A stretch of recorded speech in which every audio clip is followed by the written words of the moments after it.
Did you know that there are scam artists who specifically target your kids? Here with advice on how to protect them from AARP's Fraud Watch Network. Please welcome back to the show, Amy Nofziger. Amy, welcome back. Thanks for having me. This is Thanks important stuff. Yeah, and absolutely. so I guess many times we think we're just being targeted as adults, but there's a lot of people going after young people. Yeah, scammers don't care who they steal from. They'll take anybody's money. And oftentimes we do talk about older adults because they hold the majority of the wealth.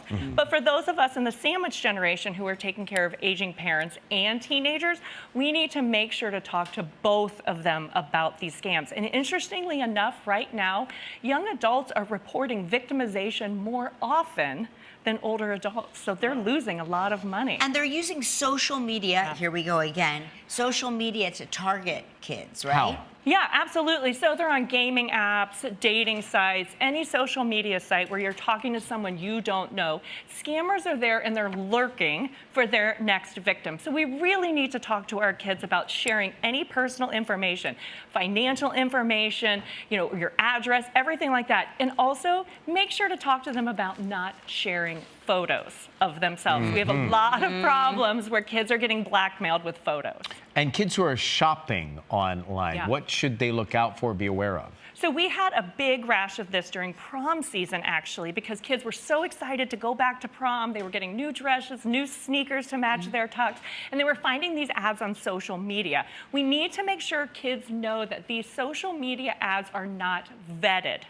And if they're interested in buying this product, go directly to the company that they want to purchase it from, do your research, and always pay with a credit card. Got it. It's so funny because I've purchased things through social media, and maybe I shouldn't have, but it's always like somebody, it's like a designer I know. But it could be like a fake account? It could be a fake account, and they're using fake pictures. I actually had a woman the other day who saw these advertisements for Barbies, and she was trying to get a head start on her holiday shopping, and it was a scam thing. She lost all of her money, and there were no Barbies. Oh, man. And what about, I know young adults often seek debt relief. They're finding ads for debt relief from school loans and that type of thing.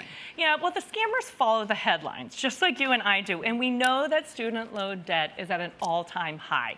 So usually these come in over unsolicited phone calls or text messages saying they can lower your interest rate or even discharge your loan altogether. Well, we know that that is just not true. So do not give them any personal information.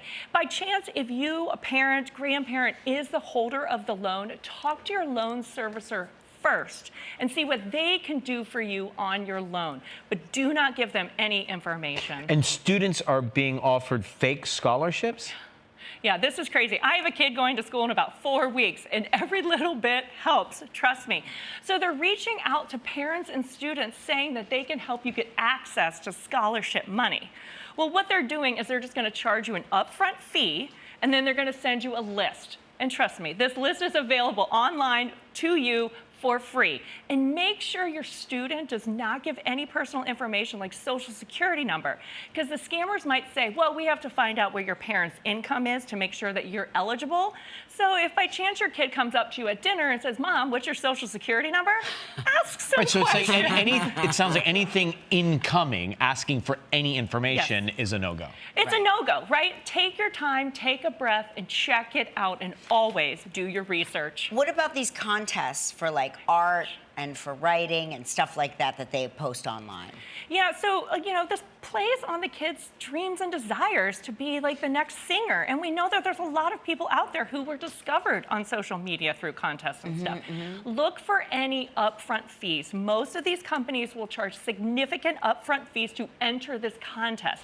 And also, they might ask your teen to sign a waiver. The waiver is essentially Don't sign. Giving away any creative rights to the product In that perpetuity, they produce. probably. Yeah, in perpetuity. Absolutely. So make sure if your student is asking you to sign something, have a lawyer check it out and read it carefully, because you do not Or know just what you're audition signing for away. American Idol, because we will not charge you. All right, more with Amy right after the break. We shall return after this. We're back with Amy Nofziger and kids, scams that target kids.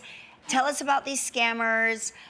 pretending to be social media influencers, and how do they get into the? Do they slide into the DMs? They slide into the DMs, and they're going to tell your kid that they're going to be the next social media brand influencer. So they're going to mentor them, whatever. Of course, for a fee, right? So if your kid is excited about this and tells you about it, ask a lot of questions. It's going to be really hard because your kid is going to That's think. one I would fall for. Well, right? I mean, your kid's going to think this is their next opportunity. So tread Right. lightly.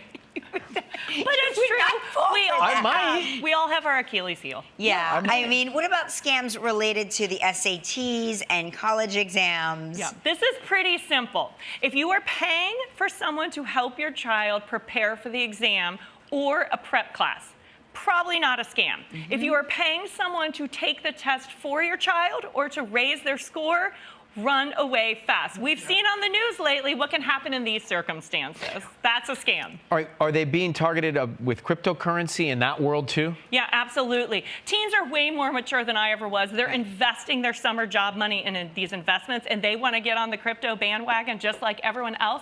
But they're meeting their crypto investors in dating sites, on social media, and those other platforms. So talk to your kid about how to invest safely, walk them through the steps, and remind them, never mix dating with cryptocurrency. Got it. That's a lesson for Amy, everybody. This is great advice. We're for all scared to ages. death. For all ages. Go to kellyandryan.com for more on these tips. Thank you again, Amy, for being here. We'll open up the inbox right after this.